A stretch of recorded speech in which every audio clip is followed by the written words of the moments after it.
Question number 2 और question number 2 तो बहुत ही ज़्यादा इंपॉर्टेंट है।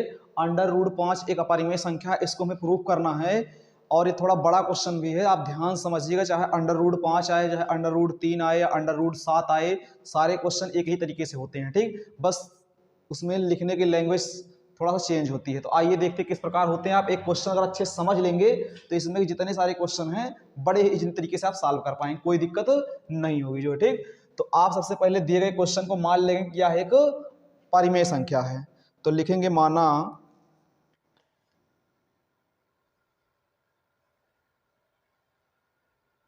अंडर रूट 5 एक परिमेय संख्या है।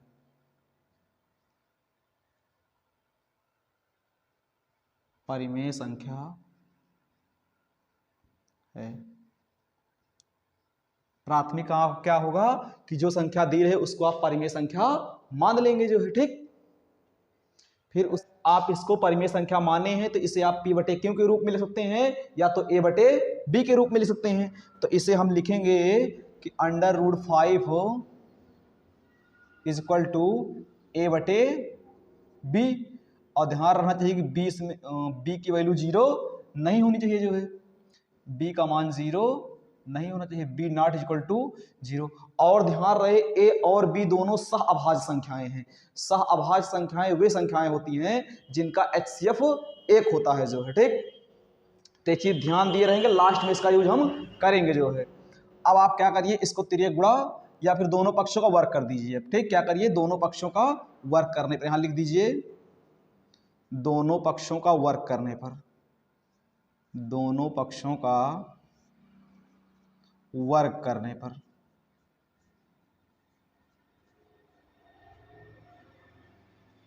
करिए भाई वर्ग। तो ये हो जाएगा अंडर रूट 5 का स्क्वायर, ये हो जाएगा a अपान b का स्क्वायर। ठीक, अब इसका वर्क कर दीजिए। तो यहाँ देखिए स्क्वायर से अंडर रूट क्या हो जाएगा, खत्म हो जाएगा। तो इधर आएगा 5, तो इधर आ जाएगा a square upon b square.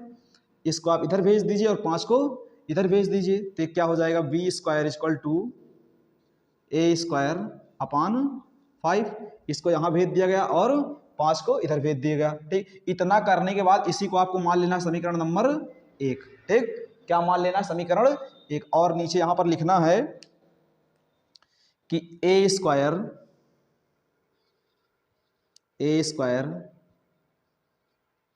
5 से विभाजित है तो a भी 5 से विभाजित होगा, a भी 5 से विभाजित होगा।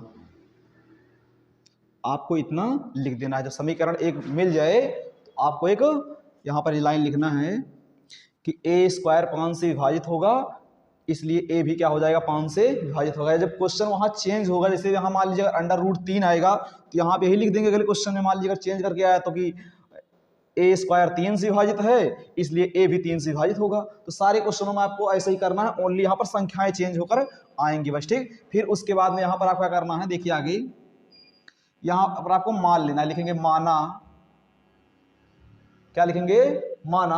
अब आपको ध्यान देना है यहाँ पर मानना क्या है, a बराबर 5c। क्या मानना है आपको, a बराबर 5c, a बराबर 5c, इसको आपको मान लेना है। ठीक, इसको ध्यान देना। जैसे अगर मान लीजिए क्वेश्चन में यहाँ अंडर रूट 3 आया तो यहाँ आप a बराबर 3c मान लेंगे, बस इतना ही अंतर होगा जो है। अब इस a का मान कहाँ रखेंगे, समीकरण 1 में रखने पर रखिए भैया, समीकरण 1 में लिख देंगे यहाँ पर a का मान समीकरण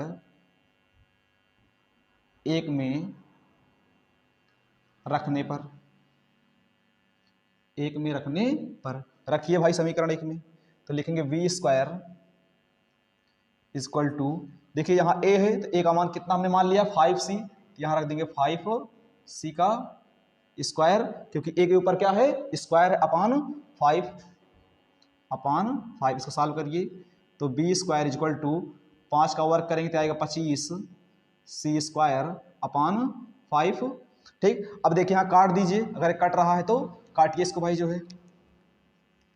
देखिए 5 पचा 25, कितना आएगा ऊपर 5 आ जाएगा, तो B square equal to 5c square. ठीक, अब यहाँ से 5 को इधर भेज दीजिए बटे में, तो ये हो जाएगा B square upon 5 equal to C square. ठीक, अब देखिए जो यहाँ पर मिला था सेम चीज़ आपको यहाँ भी मिल गई। जैसे यहाँ पर क्या था, ए स्क्वायर अपान 5 था, तो यहाँ क्या आ गया, बी स्क्वायर अपान 5 आ गया। तो जो चीज़ें आप यहाँ लिखे सेम चीज़ें वहीं पर फिर लिखना है। ध्यान से देखिए क्या लिखना है। अब आप लिखेंगे जो है कि बी स्क्वायर 5 से विभाजित है,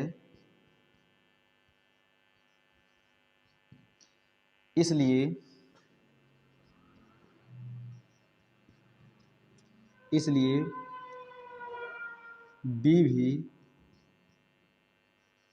5 से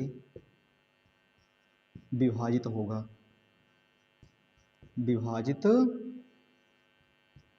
होगा, ठीक, आपको ये लिख देना है कि बी स्क्वायर 5 से विभाजित है, इसलिए बी भी 5 से विभाजित होगा। सेम चीज देखिए पीछे हमने यही लिखा था जब समीकरण 1 मिला था, तो इसको आप चाहे समीकरण 2 मान सकते हैं, दूसरे समीकरण तक ध्यान दीजिएगा। ठीक, जैसे यहाँ ए स्क्वायर 5 से विभाजित था, फिर ए भी 5 से विभाजित हो गया, वही चीज हमने यहाँ लिखा है, बी स्क्वायर 5 से विभाजित था, इसलिए बी भी 5 से विभाजित हो गया। ठीक, यहाँ तक लिखने के बाद आप एक चीज क्या देख पा रहे हैं कि जो ए है वो भी 5 से विभाजित हो रहा है। इस लाइन को पढ़िए आप, ए भी 5 से विभाजित है और बी भी क्या है, 5 से विभाजित है। तो देखिए ए और बी तो हमने बताया था कि शुरुआत में सह अभाज्य संख्याएं होती हैं और सह अभाज्य संख्याओं का मासा 1 होता है, अर्थात 1 के अतिरिक्त तो किसी संख्या से कटनी नहीं चाहिए। और हमने क्या किया कि ए और बी दोनों संख्याओं को आप देख रहे हैं कि 5 से विभाजित करके दिखा दिया जो है। तो लिखेंगे कि यह हमारे विरोधाभास प्राप्त हुआ है, क्योंकि हमने शुरू में उल्टा ही मान लिया था। ध्यान से देखें कि √5 एक परिमेय संख्या है, तो लिख देंगे यहां पर देखिए आगे क्या लिखना है। थोड़ा आपको बड़ा क्वेश्चन लग रहा होगा जरूर ये, लेकिन अगर आप एक क्वेश्चन अच्छे समझ गए तो सारे क्वेश्चन को कर पाएंगे। लिखेंगे ए कामा बी दोनों 5 से विभाजित हैं,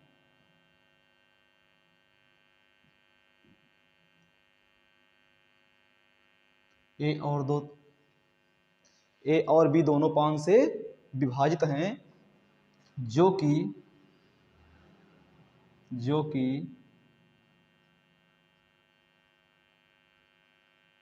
विरोधाभास से प्राप्त है, इनको दोनों को 5 से विभाजित नहीं होना चाहिए था, ओनली 1 से विभाजित होना चाहिए था अगर परिमेय संख्याएं थी तो हमने 5 से विभाजित करके दिखा दिया, तो इसका मतलब हमारे कल्पना की विरुद्ध है जो है। तो लिख देंगे जो कि विरोधाभास से प्राप्त है, अतः √5 एक अपरिमेय संख्या है। अपरिमेय संख्या है। ठीक, तो आप ध्यान से देख लीजिए क्वेश्चन क्या होगा, पूरी तरीके से प्रूफ हो गया जो है। तो आपको पहले शुरू में जो है क्या करना है, इसको a बटे b के बराबर मान लेना है, फिर दोनों पक्षों का वर्ग कर देना है, फिर आपको एक समीकरण मिलेगा, लिखना है समीकरण के जरिए कि ए स्क्वायर 5 से विभाजित है, इसलिए ए भी 5 से विभाजित होगा। फिर आपको मान लेना है ए बराबर 5c। अगर क्वेश्चन में यहाँ √3 रहे तो आप ए बराबर 3c मान लेंगे, अगर यहाँ क्वेश्चन में √7 है तो आप ए बराबर 7c मान लेंगे, अकॉर्डिंग टू क्वेश्चन आप चेंज कर लेंगे। ठीक, बाकी सारे क्वेश्चनों में लिखना ऐसे ही है। फिर आप यहाँ पर जो है ए का मान समीकरण 1 में रख देंगे और रख के सॉल्व कर लेंगे, आपको दूसरा समीकरण मिल जाएगा। फिर आप लिख देंगे बी स्क्वायर 5 से विभाजित है, इसलिए बी भी 5 से विभाजित होगा। यहाँ पर जो समझने की मेन बात यह है कि ए और बी दोनों सह अभाज्य संख्याएं होती हैं, अगर परिमेय संख्या है तब तो इसको 1 के अतिरिक्त और किसी से विभाजित नहीं होना चाहिए, लेकिन हमने सिद्ध कर दिया कि दोनों जो है 1 के अतिरिक्त 5 से भी विभाजित हैं, तो इसलिए जो है हमारे कल्पना के क्या हो गया, विरुद्ध हो गया। इसीलिए हमने लिखा है कि जो कि विरोधाभास से प्राप्त है, अतः √5 एक अपरिमेय संख्या है। तो आई होप आप इस क्वेश्चन को समझ पाए होंगे और ऐसे ही सारे क्वेश्चन होंगे। तो आप सुंदर तरीके से स्क्रीनशॉट लीजिए और आप इसको अच्छे से तैयार कर लीजिएगा अगर आप 2024 की बोर्ड परीक्षा देने जा रहे हैं तो। ठीक। तो स्क्रीनशॉट लीजिए और इसी प्रकार की वीडियो देखने के लिए आप चैनल को सब्सक्राइब करें। इसी क्रम में हम जो है आगे भी वीडियो लाते रहेंगे जो है।